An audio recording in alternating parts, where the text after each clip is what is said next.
Jaalatamtootaaf kabajamtoota daawwattoota sagantaa Jesus Method Ministry attam jirtu yeroo jalqabaa kan isiniif ta'e baga nagaan dhuftanii ani luba Eliyaas Addunyaan jedhama qopheessee kan isiniif dhiyeessu jechaadha. Sagantaa kana jalatti gaa'ela wajjin kan wal qabatu dhimma baay'ee barbaachisaa ta'e wal wajjiniin ilaalla waan ta'eef karaa kanaa eebba barbaachisaa ta'e argachuu yoo barbaaddan subscribe gochuudhaan akkasiin maatii taatan isin jajjabeessuun barbaada. Kutaawwan darbe keessatti waa'ee qophii gaa'ela duraa ilaalaa turre. Qophii gaa'ela duraa keessatti namni tokko gara gaa'elaatti seenuun dura qabxii gurguddaa 7 beekuu akka qabu isiniif kaasuuf yaaleen ture. Isaan keessaa qabxii gurguddaa 4 erga kaafnee booddee isa kaan yeroo itti akka dabarfanneen yaadatama. Kanaaf egaa qabxiiwwan gurguddaa 3 warra hafanan isiniif qabadhee dhiyaadhee jechaadha guyyaa har'aa. Kanaaf isa darbe isin yaadachiisuudhaaf namni tokko gara gaa'elaatti seenuun dura maal beekuu qaba jennee kan gaafannee kan kaasnee turre inni jalqabaa hiikaa gaa'elaa sirriitti beekuun barbaachisaa akka ta'e ilaalle turre. Sababiin isaa gaa'elli baay'ee barbaachisaadha. Kutaa jireenya keenyaati. Umurii keenya dheeraa kan keessa jiraannu, gammachuu keenya olaanaa, mana keenya, jireenya keenya waan ta'eetiif otoo waan hamma kana barbaachisaa ta'e kana maalummaa isaa hiikaa isaa otoo hin beekin itti seenuun qormaata mataa isaa danda'e fiduu akka danda'u wal wajjiniin ilaallee turre jechaadha. Inni lammaffaan gaa'elli kakuu umurii guutuu akka ta'e wal wajjiniin ilaalle dabarre. Gaa'elli egaa kakuu umurii guutuuti. Yoo jaalatan keessa kan jiraatan, yoo jibban kan keessaa ba'an otoo hin taane Waaqayyo walitti qabsiise namni gargar hin baasiin jedhee qajeelfama waan kenneefi kakuun gaa'elaa kakuu umurii guutuuti malee kan diigamu akka hin taane ilaalle turre. Kanaaf sirriitti itti yaaduudhaan itti seenuun barbaachisaa akka ta'e ilaalle turre.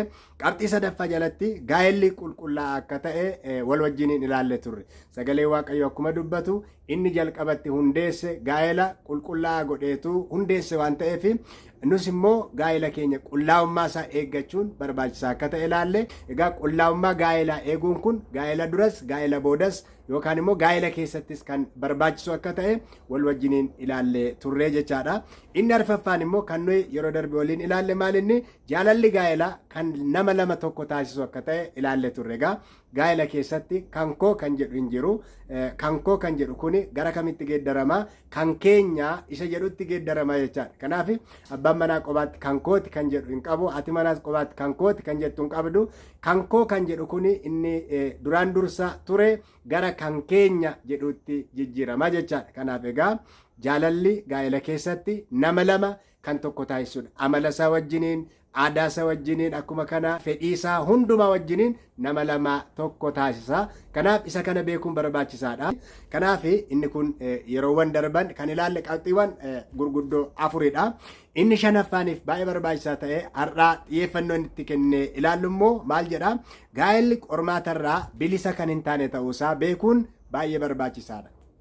Gaa'elli qormaatarraa bilisa miti.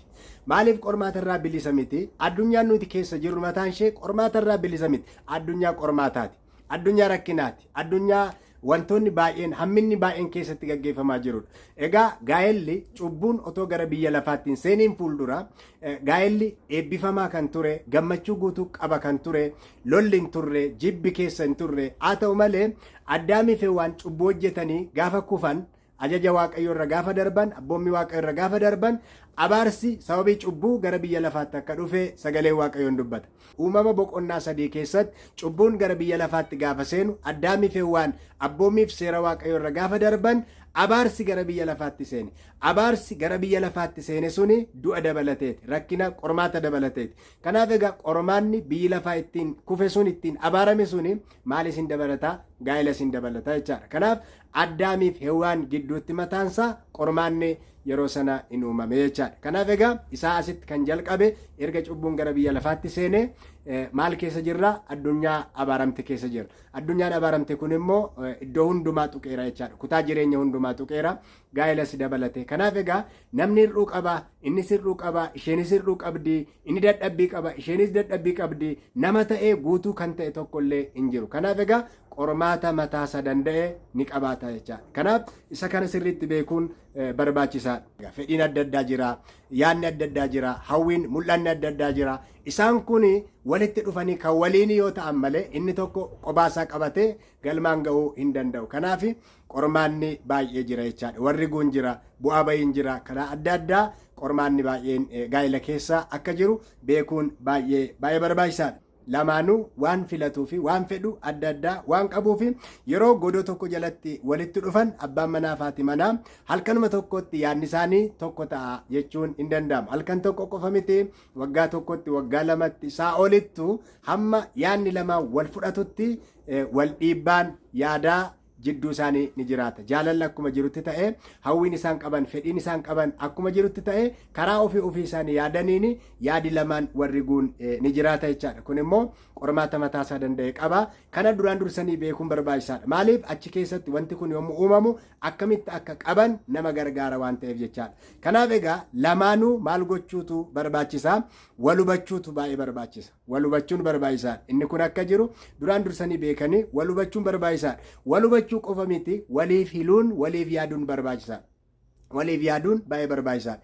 Inni isheef yaaduun isheen isaaf yaaduun barbaachisaadha. Yoo akkas ta'e baalaansii wal godha jechaadha. Jarri kun waan namaa irratti wal kuffisuu hin danda'ani. Akkuma kana waliif dursa kennuun baay'ee barbaachisaadha. Waliif dursa kennu inni isheef dursa yoo kenne isheen immoo isaaf dursa yoo kennite qormaata yeroo akkasii kana mo'uun hin danda'ama jechaadha. Kanaaf kanaan alaa akkuma dhufetti wanta dhufe hundumaa kan deebisnuu fi kan keessummeessinu yoo ta'e qormaan isaan harkaa ba'ee gaa'illi keenyi balaan taane keessatti kufuu danda'a jechaadha. Kanaaf egaa kan kootu caalaatiin otoo hin ta'in yaada lachuu fudhachuudhaan wal kabajuudhaan wanta uumame garaagarummaa uumame sana gara furmaataatti fiduu fi qormaata achi keessa jiru sana bifa kanaan mootiin alatti qormaatarraa bilisa dha'ennee yaaduun matumaa hin danda'amu jechaadha. Kanaaf isa kana duraan dursanii sirriitti beekuun barbaachisaadha. Inni jahaffaanii fi murteessaa ta'e gaa'elli boojuu kan hin taane ta'uusaa beekuun barbaachisaadha. Gaa'elli boojuu miti. Barreessaan tokko akkas jedha. Gaa'elli kan lamaanuu fedhiidhaan ofii isaanii waliif kennan malee diina waraanaan mo'atanii booji'an yookaan immoo daangaa lolaan qabatan miti jedha. Gaa'elli kan inni hundaa'u kan inni dhaabbatu maal irrattidha? Fedhii irrattidha. Jaalala irrattidha. Namoota lamatu jaalalaan fedhii isaaniitiin waliif of kennee gaa'ela dhaabbata. Kanaan alaa inni tokko humnaan bituu inni tokko immoo humnaan bitamuu hin danda'u jechaadha. Kanaaf egaa kan waraanaan mo'amu kan daangaa lolaan qabatame miti gaa'elli. Fedhiidhaan kan itti seenamedha. Isheenis fedhii ishee sitti heerumtee atis immoo fedhii kee fuutee jaalalaan waliif galtan gidduu keessanitti mootummaan isin bitu jaalalaan alaa lola yookaan immoo dullaa horiisaa yookaan ulee ta'uu hin danda'u jechaadha. Inni kun adeemsa uumamaa keessa kaayyoo waaqayyo gaa'ela keessa kaa'e keessa akka inni hin jirre beekuun barbaachisaadha. Kanaaf egaa wanti walitti isin hidhee dirqamni keessan maalinni jaalala. Kanaaf yeroo qormaataas haa ta'u bu'aa bayii keessattis haa ta'u humnaan otoo hin taane boojuudhaan otoo hin taane inni tokko irra jireessa inni tokko gararraa inni tokko gajjallaa otoo hin taane akkaataa waaqayyo kaa'etti maaltu barbaachisa jechaadha.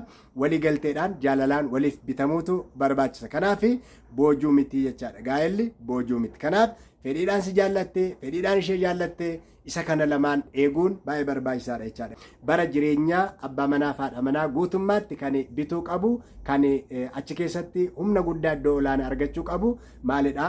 Jaalala isa isaan jalqaba ittiin waliif of kennanii walii galan sanatu baay'ee beekamuu qaba jechaadha. Tarii qormaata keessa kan darbaa jirtan jiraachuu dandeessu. By the way, gaa'ela keessa warri jiraatanii sagantaa kana dhaggeeffataa akka jirtan abdiin qaba qormaata keessa jiraachuu dandeessu ta'a. Yoo qormaata akkasii keessa kan jirtan ta'e waan isin gochuu qabdanii jaalala keessan isa duraatti deebitanii ilaaluun baay'ee barbaachisaadha. Otoo walitti hin dhufiin fuuldura ilaalcha walii qabdan jaalala waliif qabdan sana hammam akka wal jaalattan hammam akka waliif yaaddan hammam akka waliin hawwitan sana yookaan immoo yeroo gaarii otoo qormaanni hin dhufiin wal'aansoon otoo hin dhufiin yeroo gaarii waliin dabarsitan sana yaadachuun baay'ee barbaachisaadha. Gara duubatti deebi'anii seenaa darbe ilaaluun jaalala duraa ilaaluun barbaachisaadha jechaadha. Kanaaf inni kun baay'ee murteessaadha. Maaltu beekamuu qaba? Gaa'elli boojuu otoo hin taane fedhiidhaan jaalalaan kan ittiin waliif galanii abbaan manaa fi haati manaa tokko waliin jiraatan ta'uunsaa sirriitti beekamuu qaba jechaadha. Inni torbaffaanii fi inni xumuraa kutaa kana keessatti ani isiniif dhiyeessuu barbaade gaa'ellis ta'ee bu'aan gaa'elaa qixxee akka ta'e beekamuu qaba. Gaa'ellis ta'ee bu'aan gaa'elaa qixxee. Gaa'elli dhaabbatadha. Dhaabbata kana eenyutu dhaabe? Waaqayyotu dhaabe. Waaqayyo immoo eenyu gidduutti dhaabe? Namoota lama dhiiraa fi dubartii gidduutti dhaabe jechaadha. Jarreen kun lamaan walii galanii dhaabbata gaa'ela jedhamu kana waliin itti jiraatu. akkuma beekamu biyya lafaa kanarratti warri dhaabbata inkaamii adda addaa galii argamsiisu biizinesii yeroo hojjetanii yommuu hundeessanii walitti dhufanii aksiyoona garaagaraa hin dhaabbatu. Aksiyoona kana dhaabbatan aksiyoonni kun walii isaaniif iddoo tokkotti faayidaa mataa isaaniif dhaabata. Faayidaa mataa isaanii kanaaf yommuu dhaabbatan garuu wanta achirraa qooddatan qabu. Namoonni walitti dhufanii dhaabbata kana dhaabbatanii sheeriin isaan achirraa argatanii akka qabeenya isaaniitti yookaan immoo akka gumaacha isaaniitti argatu. Gaa'ela keessatti garuu akkas miti. Gaa'ela keessatti wanti jiru hundumtuu walqixa. Qabeenya qofa miti. Wanti hundumtuu walqixadha. Eebbi gaa'ela keessaa walqixa, abaarsi gaa'ela keessaas walqixa. Qaama lachuun qaqqabaa jechaadha. Abbaa manaa fi haadha manaa maatii achi keessa jiru hundumaa ni tuqa jechaadha. Kanaaf gammachuun gaa'ela keessaas walqixa, eebbi achi keessaa, bu'aansaa akkuma kana dadhabbiinsaa wanti hundumtu kan achi keessa jiru walqixadha jechaadha. Kanaaf egaa bu'aasaas haa ta'u, kisaaraasaas haa ta'u, gaddasaas haa ta'u, gammachuusaas haa ta'u, abbaan manaa fi haati manaa bu'aa sana walqixa qooddatu. Isheen qobaatti miidhamte inni qobaatti waan fayyadamu, inni qobaatti fayyadame isheen qobaatti waan miidhamtu achi keessaa hin jiraatu. Miidhaansaa, eebbisaa, abaarsisaa, gaddisaa, gammachuunsaa waluma faana waan ta'eef xiyyeeffannoo guddaa itti kennuun baay'ee barbaachisaa akka ta'e kutaawwan kana keessatti egaa isiniif qabadheen dhiyaadhe qabxiiwwan torban kanarraa baay'ee barumsa guddaa akkasiin barattanii abdii guddaan qaba. Kanaaf egaa gaa'elatti warri seenaa jirtanis haa ta'u warri gaa'ela keessa jirtanis haa ta'u isa kana qabxiiwwan torban kana bal'istanii ilaaluun baay'ee barbaachisaadha. Duraan dursa hiika gaa'elaa sirriitti beekuun akkuma kana gaa'elli kakuu umurii guutuu akka ta'e sirriitti hubachuun gaa'elli qulqullaa akka ta'e hubattanii qullaa'ummaa gaa'elaa keessanii gaa'ela duras haa ta'u gaa'ela keessatti eeggachuun jaalalli gaa'elaa kan nama lamaanuu tokko taasisu ta'uusaa hubattanii tokko ta'uudhaan dabalataan immoo gaa'elli qormaatarraa bilisa akka hin taane hubattanii qormaata gaa'ela keessaa akkatti qaban beekuudhaan itti qophaa'uudhaan inni ja'affaani gaa'elli boojuu kan hin taane ta'uusaa hubattanii waliif of kennuuf waliif dursa kennuudhaan akka inni dhaabbatu fi inni torbaffaani gaa'elli gaa bu'aansaas haa ta'u miidhaansaa walqixxee akka ta'e hubachuudhaan jireenya gaa'elaa milkii qabu akka isinii jiraattan isiniin hawwaa. Ana qofa miti waaqayyollee kana barbaada. Barumsa guddaa akka irraa barattan abdii guddaan qaba. Hamma dhumaatti waan wajjin turtaniif waaqayyo isinaa eebbisu. Kutaan ittaanu barumsa baay'ee barbaachisaa waan ta'eef akka ergaan ittaanu viidiyoon ittaanu dafee gara keessan dhufu subscribe gochuudhaan akkasiin maatii taatan isin yaadachiisuun barbaada. Ayyaanni waaqayyo hunduma keessan wajjin haa ta'u. Yaadaaf gaaffii immoo yoo qabaattan koomentii jalatti naaf barreessaa. Turtii gaarii yeroo ittaanu sagantaa ittaanu wal argina. Baay'een isin jaaladha. Waaqayyo jireenya keessan gaa'ela keessan mana keessanaa eebbisu eebbifama.